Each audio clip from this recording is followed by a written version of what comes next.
28장 29절 말씀부터 마지막 절 말씀까지입니다.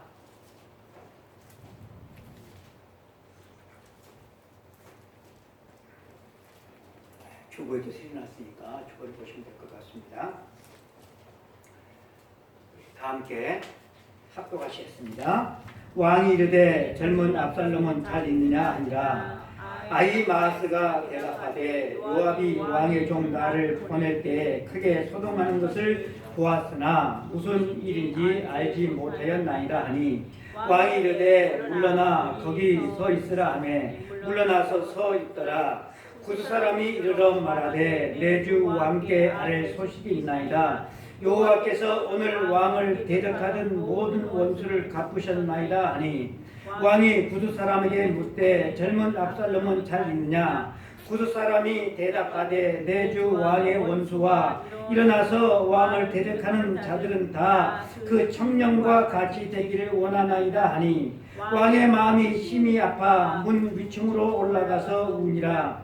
그가 올라갈 때 말하기를 내 아들 압살롬아 내 아들 압살롬아 차라리 내가 너를 대신하여 죽었더면 압살롬 내 아들아 하였더라.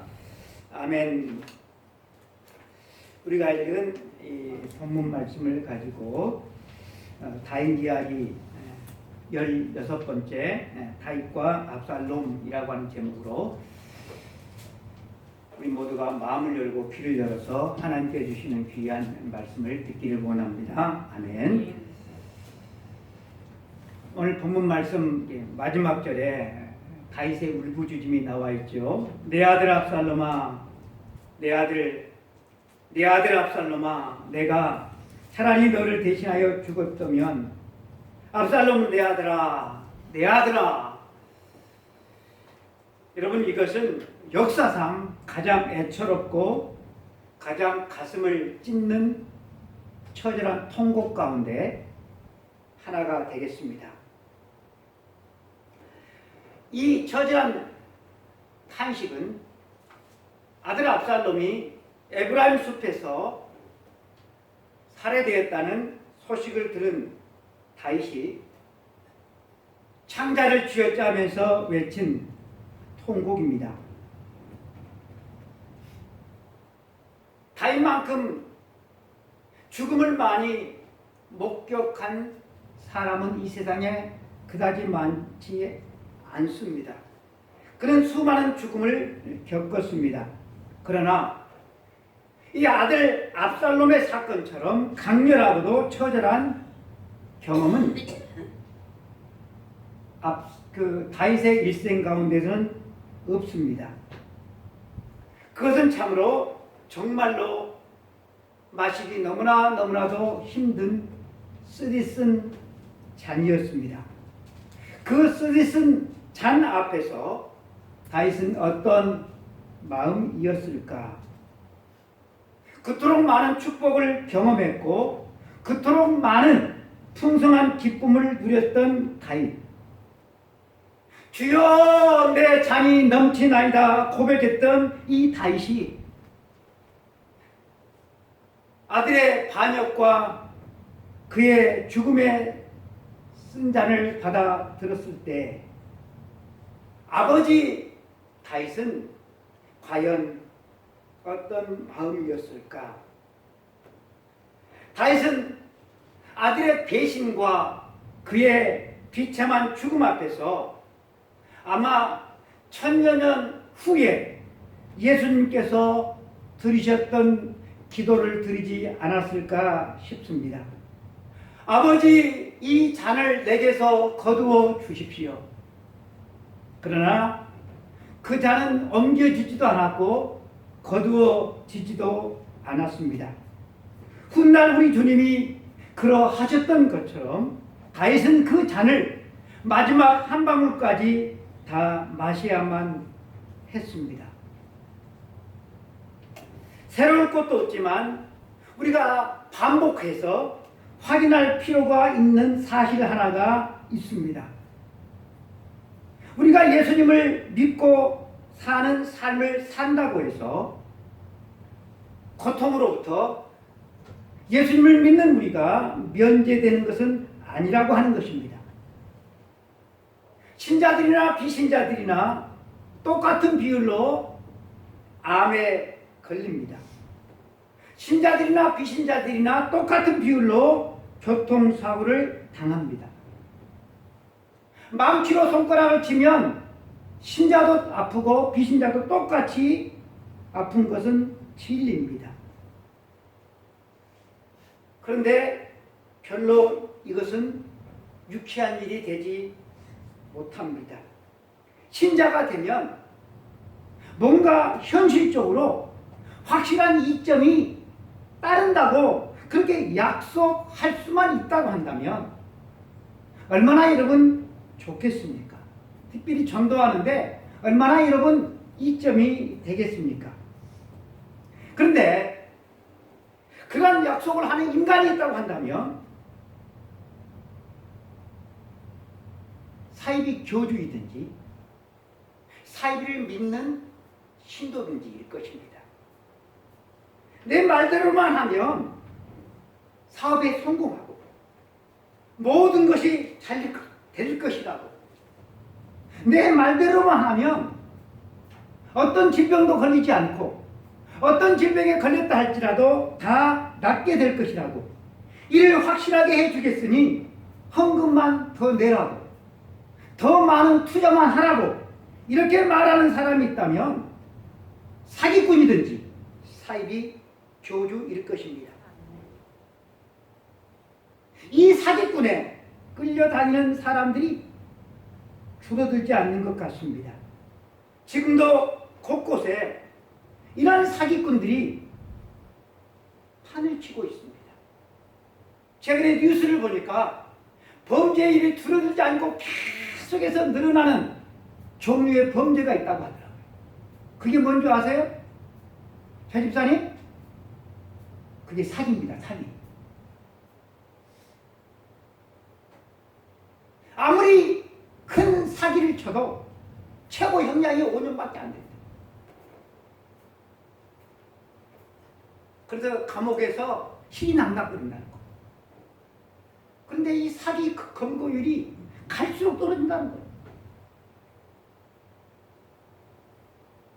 이 사기꾼들에 속아서 인생과 돈을 낭비하는 이들이 헤아릴 수 없이 많아지고 있다고 합니다. 그런데 이런 이야기를 하면 그 사기를 당할 그런 피해자들이 깨달아야 하는데 전혀 깨닫지를 못하고 있어. 알아듣지를 못해. 여러분, 고통의 문제는 죄와 은혜로 아주 복잡하게 엉켜있는 문제이기 때문에 그것을 인과관계나 책임 문제를 정확하게 밝혀내는 것은 불가능합니다. 이 고통의 문제는 때로는 자신의 문제, 때로는 다른 사람의 문제, 때로는 자신의 문제와 다른 사람의 문제가 서로 연루되어 있습니다. 압살롬의 반역과 그의 비참한 죽음으로 인해서 다윗이 처절한 비탄을 외치는데, 다윗의 이 비탄은 11년 전 암놈이 압살롬의 아름다운 여동생 다말의 강간 사건에서 비롯되었습니다. 압살롬과 다말의 이 두 관계는 남매죠. 그런데 이에 베달은 다윗의 큰아들, 베달은 오빠이고 형님이었던 암논이 다말의 미모의 이성을 잃고 그녀를 강간하고서 내쳐버렸습니다. 이 압살롬은 격분했고 누이의 보복을 위해서 결심을 하게 되어집니다. 압살롬은 자존심을 잃지 않았고 냉정하고 신중하게 음모를 꾸몄습니다. 그리고 마침내 시간이 되자 잔혹하게 압살롬을 살해하고 말았습니다. 압살롬은 암놈을 살해하고 말았습니다. 압살롬은 다윗이 이렇게 부인들이 있기 때문에 많은 배다른 자식들이 있어요. 그 많은 배다른 자식들 가운데서도 압살롬 자기 자신을 아버지가 가장 아끼고 사랑한다는 사실을 알고 있었지만, 그렇다고 해서 자신이 범한 죄가 무마될 수 없으리라는 것을 알고 요단강을 넘어서 어머니의 고향인 구술로 도망을 합니다. 이 구술은 어머니의 고향인데 그 구술의 왕은 자신의 할아버지였습니다. 압살롬은 거기서 3년을 보내게 되어지는데 요압 장군의 도움을 입어서 아버지로부터 다시 예루살렘으로 돌아와도 된다는 허락을 받고 돌아오지만, 돌아온 이 압살롬을 아버지는 쳐다보지도 않습니다. 바로 이것이 다윗이 승자를 받게 되어지는 원인이 되었습니다. 다윗의 허락을 받고 압살롬이 돌아오기를 했지만 아버지는 3년 만에 돌아온 이 아들 압살롬을 만나주지도 않았고 찾아오는 것도 허락하지 않았습니다. 우리나라 속담에 호미로 막을 것을 가래로 막는다라고 하는 속담이 있습니다. 처음 들어보신 분은 없을 것입니다. 호미로 막을 것을 가래로 막는다. 근데 저는 이 속담을 곰곰이 생각해 보았어요. 좀 적절치 않는 그런 속담인 것 같았습니다. 왜냐? 일반적으로 이 호미로 막을 것을 못 막으면, 가래로 막느냐? 가래로 막을 수 있기보다 못 막게 되는 경우가 훨씬 더 많기 때문에 그렇습니다. 호미로 막을 것을 못 막았는데, 그래서 가래로라도 막을 수 있다고 한다면 불행 중 천만다행이지만, 확률적으로 호미 사용 타이밍을 놓치면 포크레인이 와도 해결 못하는 경우가 다반사입니다. 그러니까 처음 문제가 터졌을 때 잘 막아야 되는데, 잘 막지 못하면 더 많은 힘과 돈과 사람을 동원해서 막으려고 해도 못 막게 되는 경우가 비일비재하다라고 하는 것입니다. 간단히 호미로 해결할 수 있는 일을 가래로도 해결 못하게 하는 것이 뭔고 하면 바로 죄의 속성입니다. 죄는 죄를 키우기 때문에 그래요. 우리는 이 사실을 간단하게 다윗의 강간 사건을 통해서, 다윗 자신이 밧세바를 강간하잖아요. 이 사건을 통해서 쉽게 볼 수가 있고, 또 암논이 다말을 강간하는 사건에서 우리는 보게 되어집니다. 다윗이 큰아들 암논이 이복 여동생을 강간을 했는데 그것을 유야무야 덮어버렸어요. 이런 말미암아 압살롬이 암논을 살해하는 사건으로 키웠어요. 다윗이 아들 압살롬에게 무정하게 행동을 하니까 이것이 아들 압살롬이 아버지를 죽이겠다고 반역하는 그런 일로 여러분이 키우게 되어집니다. 다윗은 압살롬의 죄 때문에 큰아들 암논을 잃어요. 다윗 자기 자신의 죄 때문에 누구를 잃습니까? 사랑하는 아들 압살롬을 잃습니다. 그러니까 결과적으로 다윗은 두 아들을 잃게 되어져요. 아버지의 외면 속에 다시 돌아온 압살롬은 속이 탔습니다. 집에 있지만 집에 있는 것이 아니었어요.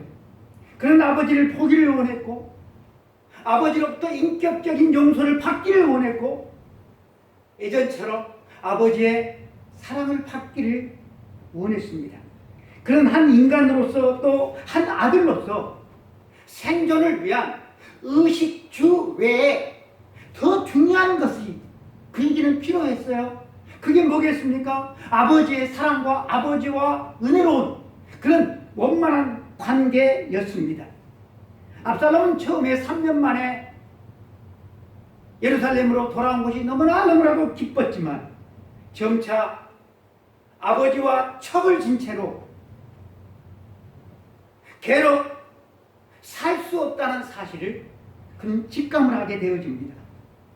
저는 잠시 여기서 멈추어서 만일 이 이야기가 예수님께서 들려주신 탕자 이야기처럼 그렇게 전개되었다고 한다면 얼마나 좋았을까, 얼마나 크게 달라졌을까를 생각해 보았습니다. 여러분 탕자 이야기 잘 알죠? 둘째 아들이 아버지가 건강하게 살아계시는데 삐서 유산을 땡겨달라고 요구를 하잖아요. 아버지에게 큰 상처를 주었어요. 찢지 못할 상처를 주고 아버지의 유산을 받아서 먼 타국에 가서 허람방탕하며 살다가 다 탕진한 후에 산거지가 되어서 마침내 집으로 돌아왔습니다. 그러나 아들이 아버지에게 너무나도 씻을 수 없는 큰 상처를 주고 못된 짓을 질렀음에도 불구하고 아버지는 그를 용서하고 다시 아들로 받아들일 방법을 찾는 일을 멈추지를 않았습니다. 마침내 이 아들이 돌아왔을 때 아버지는 달려가서 그를 맞이했고 포옹했으며 큰 잔치를 벌여 대대적인 환영을 했습니다. 만일 아버지 다윗이 이 아버지와 같았더라고 한다면 이야기 전개는 어떻게 되었을까? 만일 압살롬이 아버지와 함께 자리에 앉아서 아들의 속 그다음에 그 이야기를 들으면서 아버지가 내가 다말을 얼마나 아꼈는지 아느냐? 내가 암논이 얼마나 미웠는지 아느냐? 집단한 생활이 얼마나 힘들었는지에 대해서 이런저런 이야기를 나눌 수가 있었더라고 한다면 과연 이 압살롬의 이야기는 어떻게 되었을까? 아버지는 아들을 되찾았을 것이고 아들은 아버지를 되찾았을 것입니다. 그러나 다윗은 탕자의 아버지처럼 아들을 대하지는 않았고 누구처럼 탕자의 형처럼 진짜 탕자인 그의 형처럼 이 압살롬을 대했어요. 다윗은 자기 자신의 뭘 보지를 못했어요? 들불을 보지 못했다라고 하는 것입니다. 그래서 아들 압살롬을 모지르게 되었습니다. 물론 다윗 입장에서 보면 나름 이유가 있었을 것입니다. 책임과 고통을 뼈저리게 느낄 때까지 계속해서 벌 주는 것이 앞으로 남은 압살롬의 생애를 위해서 좋은 일이라고 생각했을 수도 있습니다. 그러나 다윗이 내세우는 그 이유가 무엇이든 간에 그 이면에는 압살롬을 용서하기를 거절하는 마음이 숨어 있었습니다. 이것은 다윗이 살아오는 그 생애 동안 그가 범한 무수한 죄들 가운데 가장 변명의 여지가 없고 큰 대가를 지불한 죄가 되어집니다. 밧세바와 그는 간음을 했습니다. 이 간음은 순간적인 정욕을 억제하지 못해서 범한 혼의 정사였습니다. 그리고 그것을 은폐하기 위해서 저지른 죄, 그의 남편 우리아를 죽인 죄는 이것은 순간적인 정욕을 참지 못한 죄가 아니고 나름대로 계획적인 범죄였어요.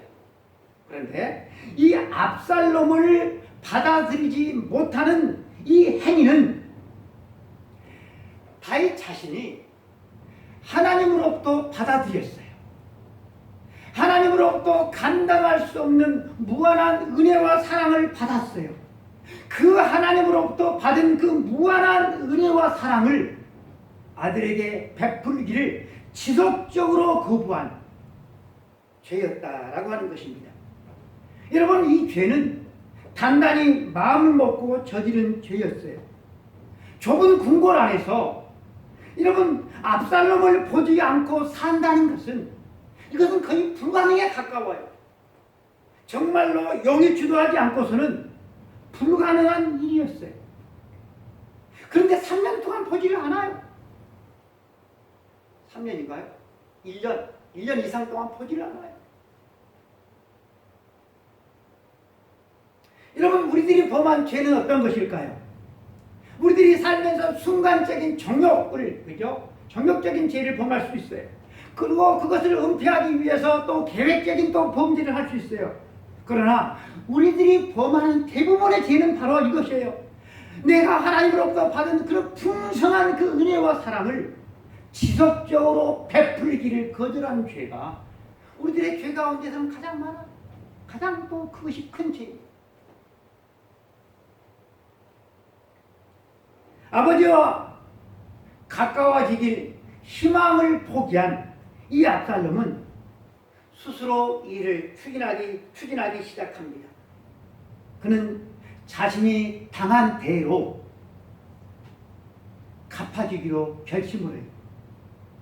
아버지가 자신을 쫓아냈다고 한다면 이제는 자신이 아버지를 쫓아내려고 했습니다. 그는 전에 여동생의 강간 사건을 부당하게 여겼듯이 아버지의 그러한 태도를 부당하게 여겼습니다. 그는 복수를 위해서 자기 형 암논을 죽일 때의 그 예전의 모습으로 그는 돌아와버리고 말았습니다. 그는 4년에 걸쳐서 철저히 복수하기로 계획을 세웁니다. 그가 처음으로 한 일은 백성들로 하여금 다윗 왕에게 불만을 갖도록 유도하면서 민심을 자기에게로 끌어들이는 일을 시작했습니다. 그리고 추종 세력을 한 사람 한 사람씩 모으기 시작했습니다. 그리고 때가 되었을 때 과감히 실행했습니다. 자신을 왕이라 선포했고 예루살렘과 궁전을 점령했으며 아버지 다윗 왕을 암살하려 했습니다. 다윗 왕은 하는 수 없이 목숨을 구하기 위해서 급히 예루살렘 궁을 빠져나올 수밖에 없었습니다. 전에 사울 왕을 피해서 오랜 세월 동안 보냈던 그 험난한 광야로 다윗은 도망칠 수밖에 없었던 것입니다. 이 광야는 다윗이 철저하게 사람을 바라보고 사람을 의지하지 않고 오직 하나님만 바라보고 하나님만 의지하도록 훈련받았던 곳입니다. 그곳으로 도망쳐 나온 이 다윗은 정신을 바짝 차리게 됩니다. 고통은 우리들의 태도 여하에 따라서 우리를 더 나쁘게 만들기도 하고 더 좋아지게 만들기도 합니다. 다윗이 그동안 이 압살롬을 무정하게 대하는 동안 하나님께 나아가 기도하는 삶은 줄어갔습니다. 그가 압살롬을 지속적으로 거부할수록 하나님과의 관계도 점점 멀어져 갔습니다. 독선적인 왕이 되어 갈수록 그 자신이 사람들에게 하나님 행세를 하려 들었습니다. 그러다가 그는 왕궁에서 쫓겨 광야로 내몰렸습니다. 여러분, 고통이 언제나 우리를 더 낫게 해주는 것은 아닙니다. 대부분 많은 경우 고통은 우리를 흔히 더 나빠지는 쪽으로 만듭니다.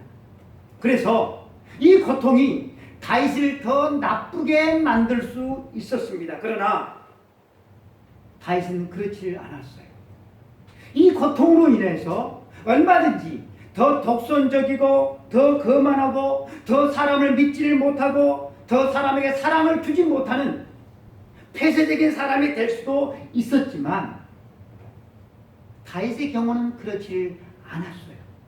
그는 고통 속에서 겸손을 회복했고 구원의 감격을 회복했으며 기도하며 자유로운 아버지로서 다시 돌아올 수가 있었습니다. 먼저 다윗은 인간의 본질, 인간됨, 겸손을 그는 회복했습니다. 다윗이 급힌 맨발로 예루살렘을 도망치고 있을 때 베냐민 지파의 시므이가 다윗의 피난 행렬 옆길을 따라 걸으면서 다윗을 향하여서 돌멩이를 던지면서 계속 저주를 퍼부었습니다. 썩어져라 이 쓸모없는 늙으냐, 이 살인마야. 계속해서 저주를 퍼부었어요. 이때 다윗의 부하 아비새가 말했습니다. 임금님, 제가 가서 그의 목을 베게 허락해 주십시오. 저런 놈은 살려둘 필요가 없습니다. 그러나 다윗은 시므이가 옳다. 하나님이 그로 하여금 나를 저주하도록 하시는 것이다. 시므이는 단지 하나님의 저주를 대신 전하는 대변일 뿐이다. 그를 그냥 하게 놔두어라. 다윗은 기름 부음을 받은 자신을 저주하는 이 시므이를 얼마든지 당장 죽일 수가 있었지만 그렇게 하지를 않았어요. 그는 자기 자신의 가장 기본적인 정체성, 왕이 아니라 하나님 앞에서 죽을 수밖에 없는 죄인이라는 사실, 그리고 자기 자신이 살 수 있는 것은 오직 하나님의 자비하심에 의해서 하루하루 살아갈 수가 있을 뿐이라는 이 사실에 그가 다시 눈을 뜨게 됐다라고 하는 것입니다. 시므이의 저주는 다윗이 그동안 온갖 이것저것 다 껴입고 있던 모든 거치장을 벗어내게 하는 원동력이 되었어요. 그리고 고통 속에서 다윗은 또 하나 회복하는 것이 있는데 그것은 기도를 회복하게 되어집니다. 아히도벨이라고 하는 모사가, 다윗의 모사가 다윗을 배신했다는 소식을 듣고서 다윗은 기도를 회복했습니다. 아히도벨이라고 하는 인물은 다윗의 신임을 받는 좋은 자였고 친구였으며 충실한 신하였습니다. 다윗은 그가 어찌해야 될 줄 모르는 일이 생길 때마다 그에게 조언을 구했습니다. 그러면 할 일이 분명해졌습니다. 아히도벨은 왕과 신하들과 모든 백성들에게 무한 신뢰와 존경을 받는 인물이었습니다. 그래서 다윗은 아히도벨이라고 하는 이 신하를 자기의 가까운 친구요 신하로 둔 것을 일생을 살면서 크나큰 행운으로 여겼습니다. 여러분들은 지금까지 인생을 살아오면서 누구를 알고 친구를 내가 두게 된 것이 행운으로 여기고 있는 사람이 있습니까? 우리는 일생을 살면서 그런 사람을 별로 만나보지를 못해. 사무엘하 16장 23절, 사람들은 아히도벨이 베푸는 모략은 무엇이든지 마치 하나님께 여쭈어서 받은 말씀과 똑같이 여겼다라고 말씀을 하고 있어요. 왕으로서 다윗이 막 혼란스럽고 확신이 되지 않고 어떻게 내가 해야 될지 그렇게 모를 때 이 아히도벨을 찾아가서 조언을 구했는데 그때마다 그는 어떤 결정이 더 나은 결정인지, 어떤 결정이 하나님의 영광을 위한 결정인지, 하나님께서 기뻐하시는 결정인지가 분명해지곤 했습니다. 그런데 이런 일이 한 번, 두 번 계속 반복되자 다윗은 하나님께 자기 자신이 직접 나가 하나님의 뜻을 구하는 일에 등한히 하게 되어지고, 그 대신 아히도벨을 찾아가서 조언을 구했을 가능성이 높습니다. 그것이 기도하는 일보다 100번, 1000번 더 쉽기 때문에 그렇습니다. 그랬던 아히도벨이 다윗을 배신했습니다. 그날 밤에 눈치 빠른 수많은 다윗의 신하들이 이 압살롬의 편에 섰습니다. 그 가운데 한 사람이 바로 아히도벨이었어요. 이 소식을 다윗이 듣습니다. 다윗에게는 어떤 소식보다 더 치명적인 소식이 아닐 수가 없었습니다. 왜냐? 이 아히도벨은 군사 1000명, 10,000명보다 더 가치 있는 사람이었기 때문에 그렇습니다. 아히도벨의 배신 소식을 들은 다윗이 한 일이 뭐겠어요? 새 집사님, 무릎을 꿇고 하나님께 기도하는 일이었습니다. 사무엘하 15장 31절에 여호와여 원하건대 아히도벨의 모략을 어리석게 하옵소서. 그런 기도 생활을 다시 회복하게 되었다라고 하는 것입니다. 여러분, 삶의 고통이 언제나 이런 결과를 낳는 것은 아닙니다. 많은 경우 삶의 고통은 더 나쁜 결과를 초래하게 되는 경우들이 참으로 많습니다.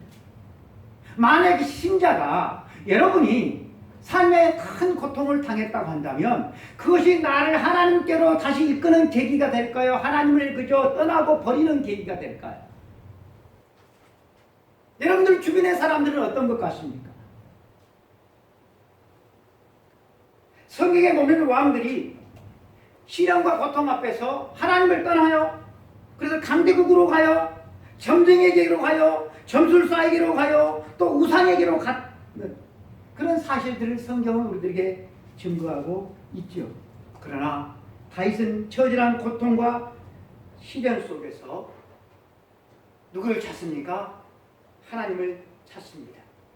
시편 3편에 보면 여호와여 나의 대적이 어찌 그리 많은지요. 일어나 나를 치는 자가 많으니라. 많은 사람이 나를 대하여 말하기를 그는 하나님께 구원을 받지 못한다 하나이다. 여호와여 일어나소서. 나의 하나님이여 나를 구원하소서. 구원은 여호와께 있사오니 주의 복을 주의 백성에게 내리소서. 고통 속에서 시련 속에서 하나님을 찾게 되었다라고 하는 것입니다. 그리고 마지막으로 다윗은 고통 속에서 아버지 다움을 회복하게 되어집니다. 압살롬의 반역 사건이 이제 며칠 지났습니다. 다윗의 군대와 압살롬의 군대가 서로 싸우기 위해서 대치했습니다. 동족 상잔의 비극이죠. 아버지와 아들과의 전쟁이죠. 아버지 다윗은 군사들의 사기를 진작시키고 용기를 북돋워주기 위해서 직접 전투에 나가서 전투를 지휘할 생각이었습니다. 하지만 장군들은 왕이시여 뒤에 남아달라고, 임금님은 우리들 10,000명보다 더 귀하신 분이라고, 그래가지고 이 신하들의 말을 다윗이 받아들였지만 압살롬에 대해서만큼은 분명하고도 엄한 지시를 내렸어요. 압살롬을 죽이지 말아달라고. 18장 5절에 보면 나를 생각해서라 저 어린 압살롬을 너그럽게 대해주라고. 여러분 이 사실은 깜짝 놀랄 만한 사실이에요. 어떻게 다윗의 입에서 이런 말이 나올 수가 있을까? 그런 아들에게 쫓겨서 험악하고 사람의 살지를 못하는 삭막한 광야로 쫓겨났습니다. 아들 압살롬은 아버지를 죽이기 위해서, 반란을 꾀하기 위해서 수년 전부터 은밀히 공작을 해서 왕위를 뺏고 아버지를 죽일 모략을 오래전부터 그렇게 세워왔어요. 그리고 압살롬의 이 반역의 음모가 성공하기 일보 직전입니다. 압살롬이 죽어야만 반역은 끝나는 거예요. 그리고 다윗은 십수년 전 사울 왕에게 쫓겨다녔던 그때처럼 지금은 젊지도 않아요. 그런데 다윗이 신하들에게 한 말, 나를 생각해서라도 저 어린 압살롬에게 너그럽게 대해주시오. 여러분, 이것은 우리나라의 과거의 역사를 봐도 쉽지 않은 이름을 알 수가 있어요. 왕좌 앞에서는 부모고 자식이고 나발이고 소용없었어요. 반역을 꾀한 사람을 여러분 살려준 예가 없어요. 그런데 다윗은 그런 부탁을 해요. 다윗이 아버지로서 자의심을 회복했다라는 증거가 되겠죠. 다윗은 고통을 통해서 그가 진정으로 누구인지를 회복을 해요. 겸손을 그는 회복을 해요. 기도하는 삶을 다시 회복을 해요. 아버지 다음을 회복을 해요. 자의심을 회복을 해요. 그러나 다 그렇게 회복한 것은 아니에요. 다윗의 군대 장관 요압은 다윗의 그러한 회복에 동참하기를 못했어요.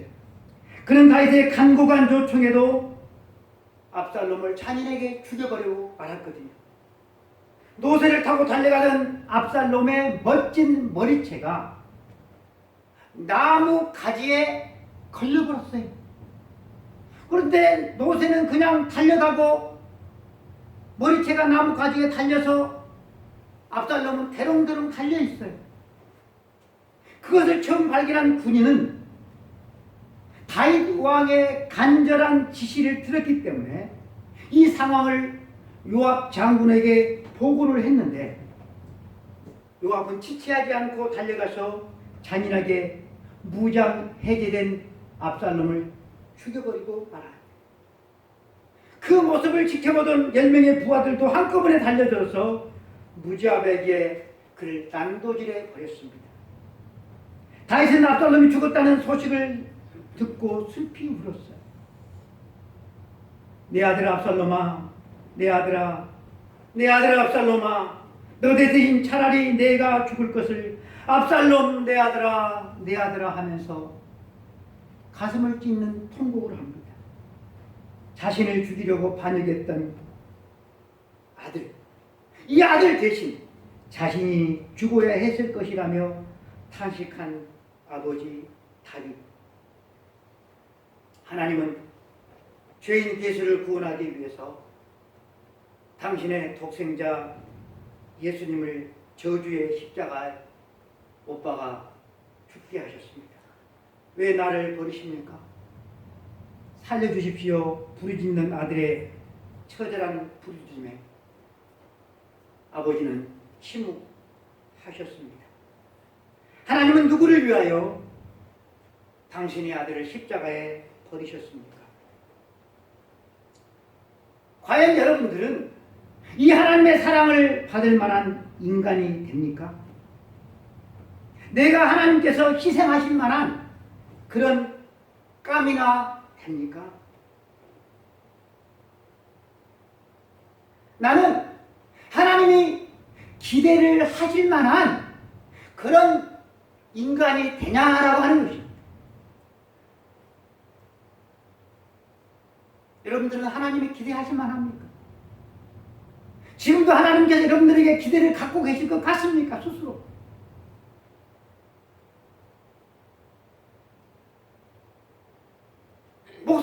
모이면 그래요. 성도들에게 기대하지 말고 상처만 받아. 저도 그래요. 한 사람 한 사람의 기대하면 할수록 상처만 받아.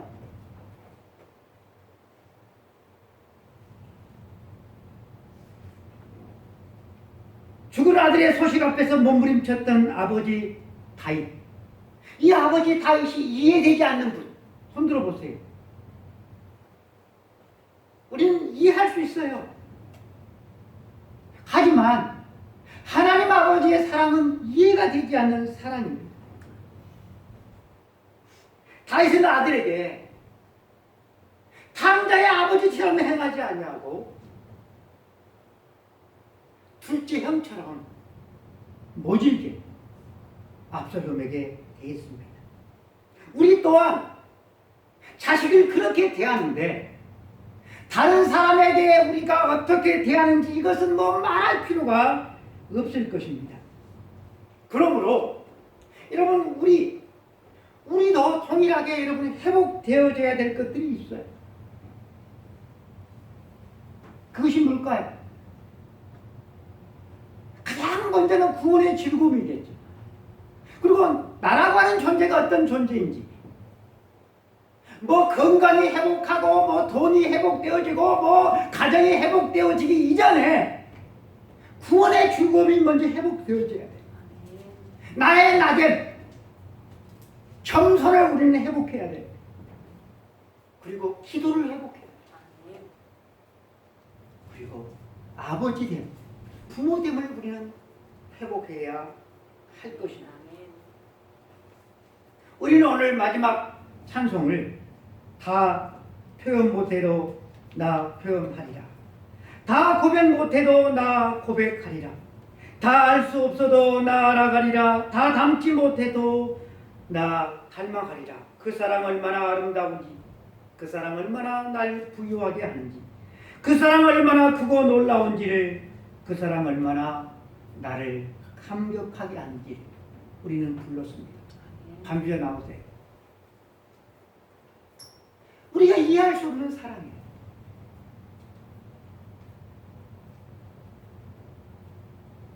그런데 우리는 그 사랑에 대해서 별로 관심이 없어요. 여러분들이 관심을 가지는 것이 뭡니까? 하나님께서 나를 얼마나 사랑하시는지, 하나님의 뜻, 하나님의 나라, 하나님께 기뻐하시는지, 여러분 그것입니까? 아니면 딴 것입니까? 우리가 신앙생활을 한 지 10년이 됐습니까? 20년이 됐습니까? 다 20년 이상이에요. 그런데 아직도 그 자리에 회복되어야 돼요. 회복. 그렇지 않으면 여러분 우리는 늙어가는데 더 불가능하겠죠. 우리가 이 찬송을 함께 하시면서 기도하는 마음으로 우리가 찬송하겠습니다. 함께 그 사랑 얼마나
하는지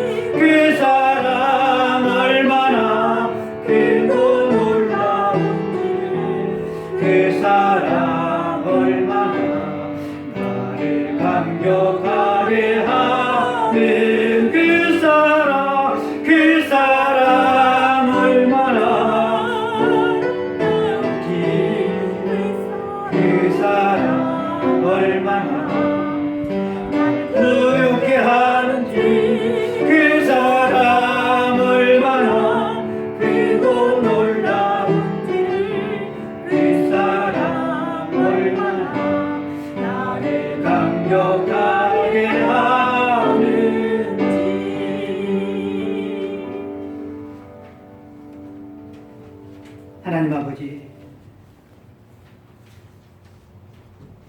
이해할 수 없는 하나님의 사랑 앞에 늘 우리는 삭막한 가슴으로 살아가고 있습니다.